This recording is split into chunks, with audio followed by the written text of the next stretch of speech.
Welcome to the second part of Astrology 101, Class 4. We are looking now at the houses from 7 through 12. We are looking at the upper half of the hemisphere. We are looking at extroversion. We are looking at how we take ourselves out into the world. So the first 6 houses had to do with our more personal life, and the next 6 houses has to do with our public life, our interactive life, our relational life. So we start with the descendant, the 7th house cusp. It opposes the ascendant. So the 7th house cusp is where we begin our more relational life. It is the house of relationships. It is the house of our day-to-day interactions with other people, especially on a one-to-one basis. So it is about business and personal one-to-one relationships.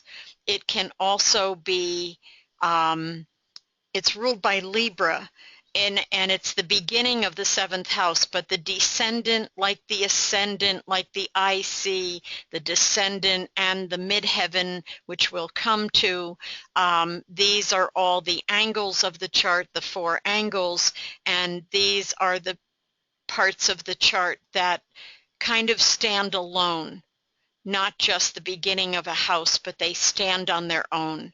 So the descendant is the place of meeting the other, of your ending, in a sense, of the personal life and beginning the relational life. So the 7th house carries that theme, and the 7th house is an angular house, like the 4th and the 1st house. And so it's an important house for planets that show up there. It is ruled by Libra. Libra is the background energy of any planets falling in the 7th house. It is about legal decisions. Because of Libra's indecision at times, it carries that flavor through that 7th house. And it's about business and personal relationships, any one-to-one interactions with other people. So let's say you have a Sun in Gemini in the 7th house. So Sun in Gemini is also very flexible and changeable, and sometimes indecisive. But Geminis can go off and do things on their own. And when you have a planet in the 7th house, like the Sun in the 7th house, that person wants to do things with other people. And so that Libra quality, even though the Sun might be in Gemini, or let's say the Sun is in Sagittarius, and they're known to be able to just go off and travel on their own and have a great time. But if their Sun is in the 7th house, they would be wanting a partner to go with them. They would be open to traveling in relationship, traveling with a partner, a traveling partner, a personal partner, a business partner, any of it. And so they would seek out that partner for travel. And let's say a Sun in Aquarius, or even a Moon in Aquarius person, Moon in the 7th house, Sun in Aquarius in the 7th house. This would be a person who, as independent as they are, again, like Sag, they would opt to do things with a partner rather than go off by themselves most of the time. Having the Moon in the 7th house says that you give and receive a lot of nurturing through your relationships. Having Venus in the 7th house is a love of doing things with other people. Having Mercury in the 7th house, no matter what the sign, it would give some of that indecision at times, being able to see both sides of the equation, so why choose, and a love of harmony and a mind that wants balance and perspective and harmony and justice, So that's the descendant and the 7th house. The 8th house is ruled by Scorpio. It's a succedent house, meaning it succeeds the first house, the most important house, so it has secondary importance. It is the house of transformation. It is the house of sexuality, death and rebirth, that transformative edge. It also has to do with other people's money. So investors, grants, loans, inheritances, things that come to you through other people. It can be money and resources as well. And because it's ruled by Scorpio, it has a Scorpio flavor to any sun, any planet showing up there, even a sun sign. So let's say you have a sun in Gemini in the 8th house. Well, sun in Gemini is very flexible and changeable, and it's in the house of fixed water Scorpio. And so sun in Gemini is kind of lightweight, likes to chatter, likes to talk, likes to change its mind.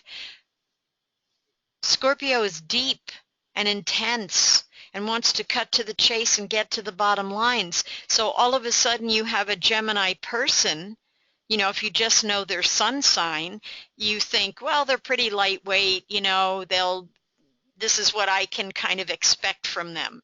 But not knowing that they have an 8th house sun, you might take them for granted and not notice the depth and intensity, or be surprised by the depth and intensity that lives in that Gemini person because of their 8th house sun placement.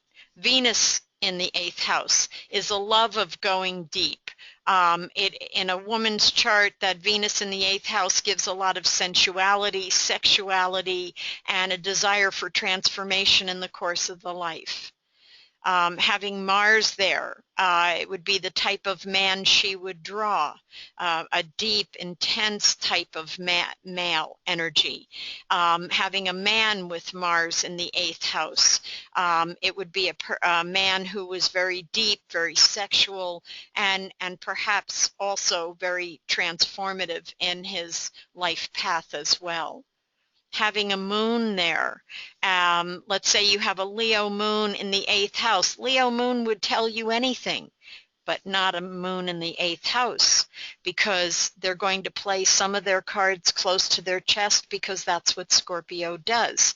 So you have a person who may be very flamboyant and gregarious on the outside, but yet their deeper feelings they kind of keep to themselves. So then we look at the 9th house, and the 9th house is a cadent house, so it's a place where change and preparation begins for the next set of 3 houses, and its lesser importance to a great extent. It's ruled by Sagittarius. It's the house of long distance travel. Remember, we talked about the 3rd house being short distance travel, and that's the one that opposes the 9th house, or meets it on the other side of the circle. So the 9th house is long distance travel. It's higher mind studies, metaphysics, or higher education, college, PhD, whatever. And because it's ruled by Sagittarius, it always has that background coloring going on no matter what planet is there. So let's say you have a sun, well, we'll do the opposite of having the sun in Sag in the 4th house, which said, you could feel at home anywhere. Let's put the sun in Cancer in Sag's house, and it's very similar. You could make a home anywhere. You could feel at home anywhere. You could offer travelers a home, but you would probably be the traveler looking for a home, looking for a place to light, looking for a place to land, and yet feeling at home wherever you go. And it would expand the Cancerian qualities of being shy, being very self-protective. It would open up that energy. The Sagittarius energy would open up that Cancerian quality and make them much more sharing and gregarious and able to travel and not just want to stay home. Cancers usually just want to stay home. Having Jupiter there in the ninth house gives access to the wisdom of the ancients, that higher mind studies. It gives a lifelong traveler, long distance travel. Jupiter expands whatever it's next to or whatever energy it's in. So it rules Sagittarius anyway. And so Jupiter is very at home there and really expands long-distance travel, as in the I Ching says it furthers one to cross the great waters. And having Sun, Venus, Jupiter, even the Moon there, that's the energy of it. It would further one to cross the great waters. So it's very expansive, very philosophical. Having Mercury there, wants to see the bigger picture, is very philosophical in its delivery and how it communicates. 10th house, started by the midheaven, MC, medium coli, the top of heaven, you could say. So it's the midheaven, and it's the top point of the chart, and it's how you relate to the world. It's how others see you.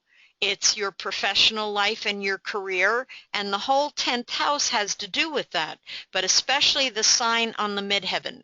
It says how you approach the world. So if you have Scorpio on the midheaven, you would be a person who likes back alleyways and side streets and not necessarily mainstream America. But again, there could be things that offset that in the chart. And that's why looking at everything is so important, not just one thing. Right now we're looking at one thing after another. It's like taking ingredients in a cake. You know, first you have the eggs, and then you have the flour, and then you have the sweetener, and then you have the protein or the oils, you know, to scientifically formulate something. So that's what we're doing. So the midheaven is how others see you, your direct relationship to the world, what you do out there, and how you interact in a public way. So having a Leo midheaven, everybody knows you, everybody sees you, you love mainstream America. Having Pisces on the midheaven, people see you as someone who's in service to others, who likes to help others, who's available when help is needed. Capricorn midheaven, people see you as somebody who's very business oriented, very organized, very goal oriented, you know, just using the qualities that we've already gone over in the sun signs and applying it here to the midheaven. Traditionally, it's the father, unless the mother is the breadwinner, unless the mother wears the pants in the family, an old expression. A single mother, 10th house affairs if she's supporting the family. It's an angular house ruled by Capricorn. So an angular house, the planets there are very important, they're very enterprising, and they're very much doers. And it's ruled by Capricorn, which is very enterprising as well, and wants structure, wants success, and is willing to work for that success. And so let's say you have a Taurus sun in Capricorn's house, in the 10th house. Well, just having a 10th house sun, people will see you. You will be a supervisor, a manager, somebody who's in leadership roles or positions. to greater or lesser degree. And having Sun in Taurus there, Taurus is very grounded and practical and is paying attention to the finances. And so that works really well in Capricorn's house because you need the finances in order to get where you want to go, as long as the Taurus stubbornness doesn't come into play, and then you might have a conflict of interest there. Let's say you have Sun in Gemini in Capricorn's house.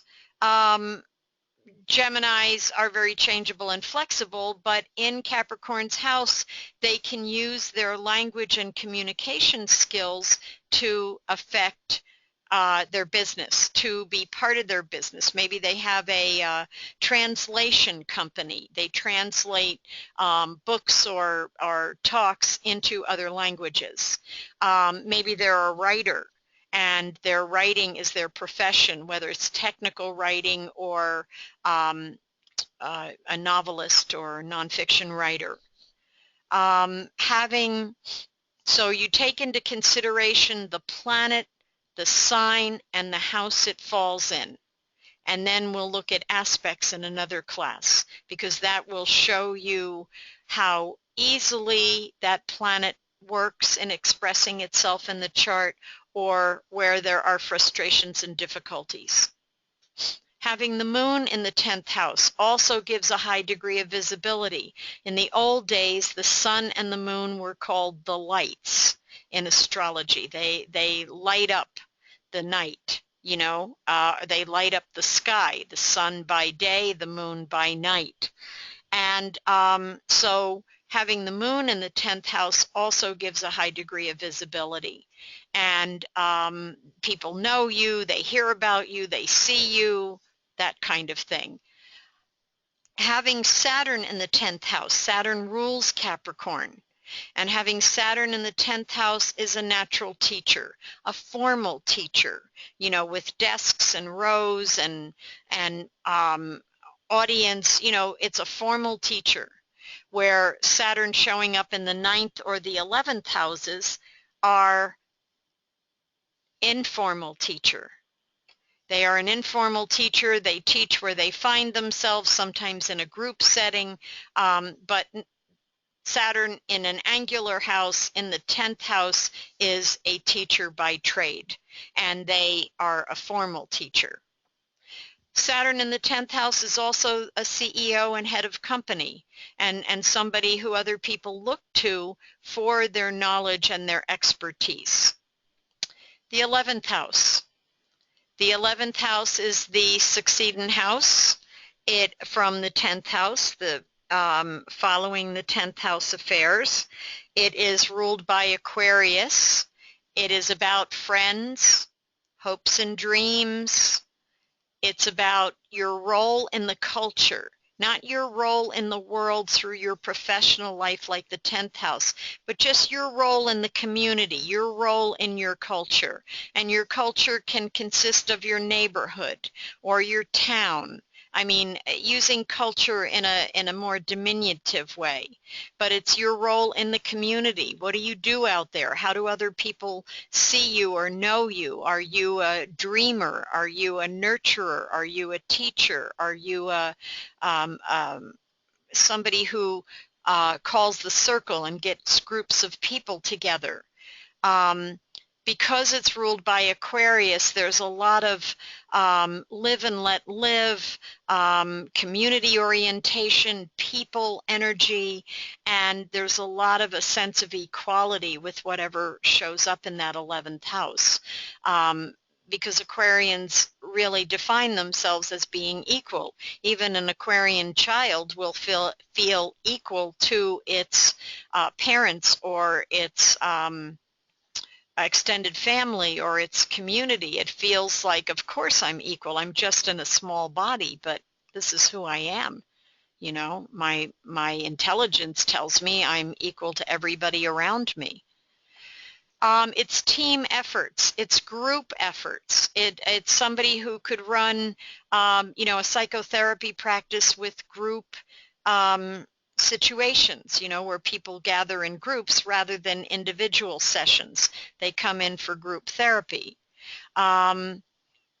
So having your sun there, no matter what the sun sign is, let's say sun in Scorpio, in Aquarius's house, in the 11th house, this is somebody who may be a lot more live and let live and freedom loving and needing a lot of room to move and being much more expressive than just having that sun in Scorpio somewhere else. They will have a certain amount of privacy that goes with Scorpio, but they will have lots of friends and acquaintances as well. Let's say you have a moon in Pisces there. So a moon in Pisces in the 11th house would be very caring for their friends. They would give and receive a lot of nurturance through their friendships. Going back to the sun in the 11th house, as a child growing up, as a teenager especially, and as an adult, their friends would be more important to them than anybody else in their life. Sometimes even more than their spouse, sometimes more than their parents or their siblings. Their friends are the focus of the life, where the sun shows up in the chart. That's the focus of the life. And for an 11th house sun person, their friendships, their sense of community would be very important. So moon in the 11th, their friends, it's where they give and receive a lot of emotional energy, a lot of nurturing. They having Venus there, even Venus in Capricorn. Venus in Capricorn in the 11th house. Venus in Capricorn is very structured, likes order, likes organization, likes to be able to set goals, but it's in Aquarius's house, so it's going to look very different. It's going to be goals that are kind of different than you would think, and a different approach, and maybe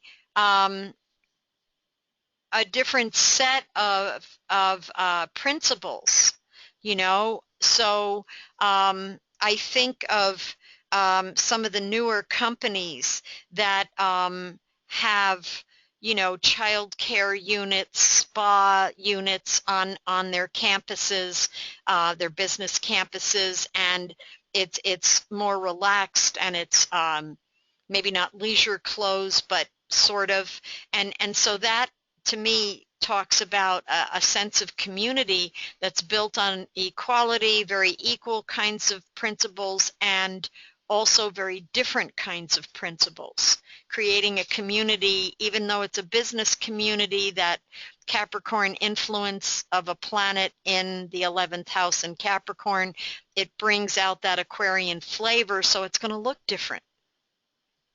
Mercury there, Mercury in Scorpio, let's say. So Mercury in Scorpio is diving deep to figure things out, but it's in Aquarius's house. So as it's diving deep, it's also open to all the abstractions of mind and thought that are possible.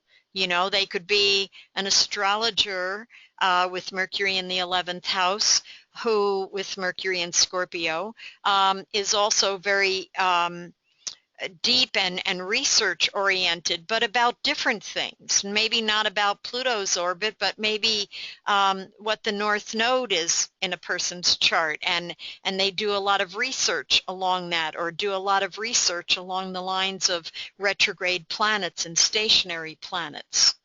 So their mind is out there, but it's deep and detective and research oriented as well. And then we come to the 12th house, and the 12th house is a cadent house, so in a sense it's getting ready for the ascendant, because we're over on that side of the chart again. And so a cadent house, planets there are not as important as they would be in the angular and succedent houses. It's the house of the unconscious. It's ruled by Pisces. So it's a sense of service, and it's also working with those not in the mainstream culture, people who are shut-ins, people who are institutionalized, working in institutions, prisons, hospitals, nursing homes, things like that. It's the inner life. It's the inner world, the place where we go in meditation, shamanic work, dream work, therapy. It's those places inside that Pisces and the 12th house have a strong propensity for. So if you have planets in the 12th house, they're always going to have a Piscean flavor. So you could have a sun in Leo in the 12th house, and that sun in Leo, wants to really express its fire and its enthusiasm, but it's in the house of a water sign, and it's in the house of the inner life. And so sometimes that person might have a hard time getting through the emotions of the 12th house of Pisces rulership, let's say, or Pisces influence. And whenever you have a planet in the 12th house, this is going to speak about boundaries. It's going to speak about, can you say no? Are you giving yourself away? So having a moon in the 12th house says there's a strong subconscious influence of the mother to the child. And at some point, that person is going to have to, just energetically and not in person, the mother can be alive or not, but just in their own psychic world, this person would just take the things it can see that it took on from the mother and give it back to the mother and say, these are things that I've carried forward, and this was more about your life than mine. And so I'm giving these back to you. I don't need to carry these any further. It's somebody who can work with people in their inner levels, like a therapist, who works and leads guided meditations, or helps that person go into their insides and work with those unconscious, subconscious, those inner worlds. And it's a place of meditation and being off by yourself and dealing with that inner life. So it's kind of like bringing to closure that upper, more extroverted hemisphere of upper hemisphere of the chart. It's also a place of the psychic world, the places, of course, where we go to meditate, but it's also hidden things that are not necessarily visible. So I want to look at this chart here again.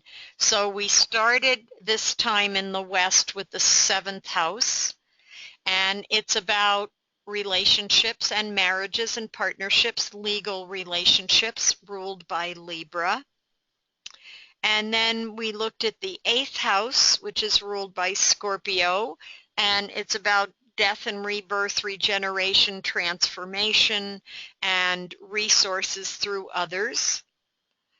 We looked at the 9th house, which is ruled by Sag, and it is about long distance travel. And it's also about visions and philosophy. And then we looked at the midheaven, the top point of the chart, noon, in a sense, the south point. And then we looked at the 10th house, Capricorn ruled, career, and the authorities of mother or father. I like the way this is written here. And then we looked at the 11th house and social groups ruled by Aquarius and our social life. And then we look at the 12th house, which is ruled by Pisces, which is about institutions and also very much about boundaries and the inner life. And so we looked at this whole upper hemisphere. So one last aspect I want to talk about when we're looking at the houses is this, that the hemisphere on the east side of the chart, the left side of the chart as you face it, as you look at it, is a place of self. In other words, planets on this side means that these are lessons that you must bring together for yourself, that you must initiate, that you must get going for yourself. And the planetary business that falls on the west side of the chart, the right side of the chart, as you face it, indicates lessons to be learned that have to come through other people, and sometimes you have to wait for those other people to show up to bring you those lessons and learning. And you can see that by the fourth house home, the fifth house children or creativity and how your creativity is received. Sixth house is service and being an employee and interacting with people in the day-to-day. Seventh house is relationship. Eighth house is sexual energy and transformation and benefiting through others. And the ninth house is travel, where you're meeting other people and you're interacting with other people who are very different from you, perhaps. And so you can see that this right side of the chart would be your lessons coming through other people, and the left side of the chart is your career. It is friends, but it's your place in the community. The 12th house is your inner life. The first house is the house of self, and the second house is your values and priorities, and the third house is your siblings. So it's kind of like your home life, but it's how you communicate and what you ask for and what you think about and then form language for. So that's how one divides the chart with the lower hemisphere and the upper hemisphere and the eastern hemisphere and the western hemisphere. So that is the end of the class on the houses. There is a homework piece here. In the Book of Houses by Robert Cole, it would be good to read Sharing Day, pages 77 through 107, and then also to read pages 21 to 31, the second six houses. So I wish you well. Bye-bye.